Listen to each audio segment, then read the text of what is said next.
بہرحال معراج کے حوالے سے بیان کیا جاتا ہے کہ معراج کیا ہے، اس کے معنی کیا ہے؟ بلندی، اور اس کو لغوی معنی کیا ہے؟ سیڑھی. جس طرح سیڑھی کے ذریعے انسان اوپر چڑھتا ہے، اسی طرح معراج کی رات آقا علیہ السلام درجہ بدرجہ اوپر تشریف لے کر کے، جیسے عرض کیا ہے نا کہ مسجد حرام سے مسجد اقصی ایک درجہ، پھر وہاں سے پھر آگے آسمانوں پر دوسرا درجہ سدرۃ المنتہا تک، اور وہاں سے پھر آگے ثم دنا فتدلى قاب قوسين او ادنى کے درجے تک سرکار تشریف لے کے گئے. ما زاغ البصر کی آنکھوں سے اللہ کا دیدار کیا حضور نے.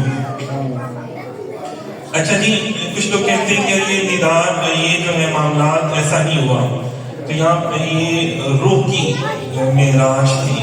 اندازہ کر لیں یہاں پہ براق کا لفظ استعمال کیا جاتا ہے. براق روح کے لیے استعمال نہیں ہوتا، جسم کے لیے استعمال ہوتا ہے.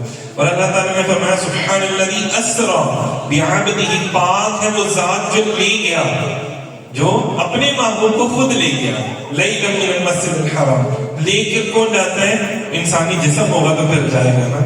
تو اندازہ کریں کہ حضرت ام ہانی رضی اللہ تعالیٰ عنہ جو کہ مولا علی شیر خدا کی بہن بھی ہے، اور آپ کا جو گھر تھا نا اس دور میں خانہ کعبہ کے ارد گرد گھر بنے ہوئے تھے. طواف کا حصہ خالی تھا اور آگے جا پھر گھر شروع ہو جاتے تھے. آج بھی وہاں پر وہ پلر جو ہے نا جس جگہ پر آپ کا گھر مبارک تھا، حضرت ام ہانی مولا علی شیر خدا کی بہن، نبی پاک صلی اللہ علیہ وسلم کی چچا زاد بہن، ان کا جو گھر تھا وہ آج بھی وہاں پہ انہوں نے پنک کلر کا گلابی رنگ کا انہوں نے پلر بنایا. باقی سارے پلر کا رنگ گرے کلر کے جیسا ہی ہے، لیکن اس کا رنگ ڈفرینٹ ہے. تو بتائیے کہ یہاں پہ ان کا گھر ان کی نشانی رکھی ہوئی ہے، نشانی کے طور پر. اور ان کا جو صحن تھا نا وہ حرم کے اندر ہی تھا، حرم کے اندر ہی تھا. جب جبرائیل امین کو حکم ہوا کہ جاؤ اور جا کے میرے محبوب کو لے کر آؤ میرے پاس، تو انہوں نے عرض کیا یا اللہ، آقا علیہ السلام تو میرے آقا تو آرام فرما رہے ہیں، تو میں کیسے وہ ڈسٹرب کروں؟ بڑی بات ہے نا، ادب کا مقام ہے. آج کوئی کام ہوتا دبر دروازے مارنے شروع کر دیتے ہیں لوگ. استادوں کا ادب نہیں نا، مرشد کا ادب نہیں. یہ دیکھیے ادب سکھایا جا رہا ہے. دیکھیے یہ معراج کا جو واقعی صرف واقعی نہیں ہے، اس میں بڑی تربیت ہے، اس میں سائنس بھی ہے، اس میں تربیت بھی ہے، اس میں روحانیت بھی ہے، اس میں مقامات بھی ہیں. تو یہاں پہ صرف حضور کی معراج نہیں ہوئی، یہاں پہ لڑنا حضور کی معراج میں شروع ہو جاتے ہیں لوگ. یہاں پہ صرف حضور کی معراج نہیں بلکہ اور بھی کئی ہستیوں کی معراج ہے. اندازہ کیا ہے؟ تو یہاں پہ جبرائیل کی معراج کا واقعہ بیان ہو رہا ہے. کیا کہ مولا میں کیسے اٹھاؤں گا تیرے محبوب کو؟ فرمایا تیرے ہونٹ آج کے دن کے لیے تو میں نے کافور کے بنائے تھے، ٹھنڈا. اندازہ کریں، ٹھنڈے ہونٹ بنائے تاکہ جب تم اپنے ہونٹوں سے میرے محبوب کے قدموں کو بوسہ دو، اندازہ کر لیں، قدموں کو بوسہ دو تو اس کی وجہ سے ان کی آنکھ کھل جائے اور اٹھ جائیں، جاگ جائیں نیند سے. جبرائیل امین نے آ کے جب بوسہ دیا تو آقا علیہ السلام تشریف فرما ہوئے. میں کیا ہوا عرض کی یا محبوب آپ کو رب نے بلایا ہے، آپ کو آپ کے محبوب رب نے. اچھا دیکھیے اتنی بڑی بات ہے، یہاں پہ کس کی معراج ہو رہی ہے؟ جبرائیل کی معراج ہو رہی ہے. جبرائیل کی بھی تو خواہش تھی نا کہ وہ اپنے محبوب کو ہاتھ لگا سکے، اپنے محبوب کو چھو سکے.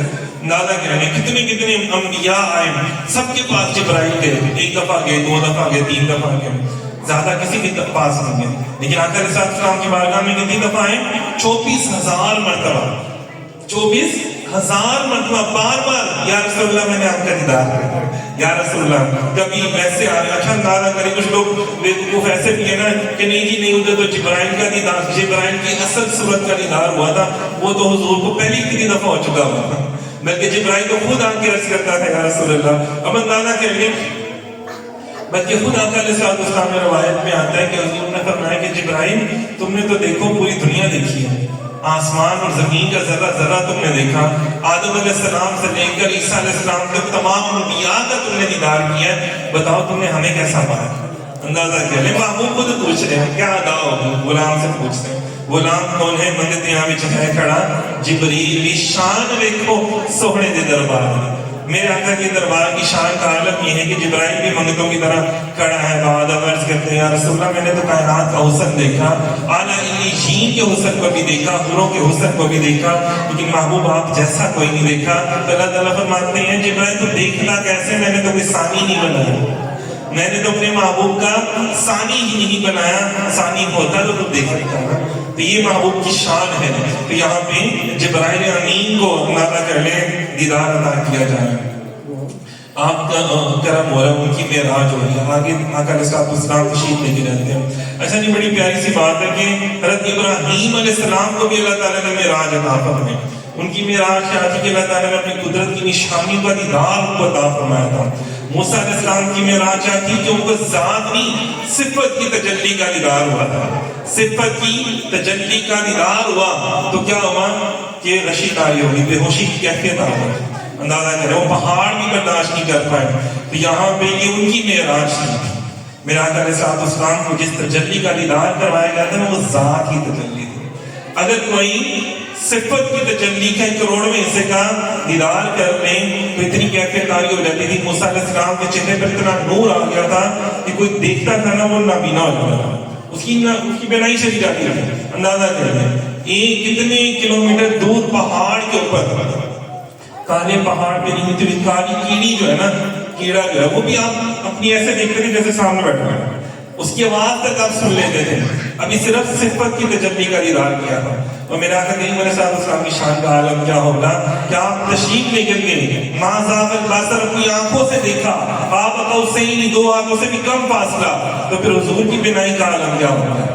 اگر حضور کے غلاموں کے بارے میں حدیث قدسی آ جاتی ہے کہ جو اللہ کا ذکر کرتے ہیں نا، اللہ کی اطاعت کرتے ہیں، اللہ کے محبوب کی اطاعت کرتے ہیں، اللہ کا ذکر کرتے ہیں، تو ایک ٹائم آتا ہے کہ اللہ تعالیٰ فرماتے ہیں کہ میں ان کے ہاتھ بن جاتا ہوں، میں ان کی آنکھیں بن جاتا ہوں۔ یہاں پہ اللہ تعالیٰ فرما رہے ہیں انہ هو السمیع البصیر، سمیع بھی ہوں میں، بصیر بھی ہوں، وہی سمیع بھی ہے وہی بصیر بھی ہے۔ اس میں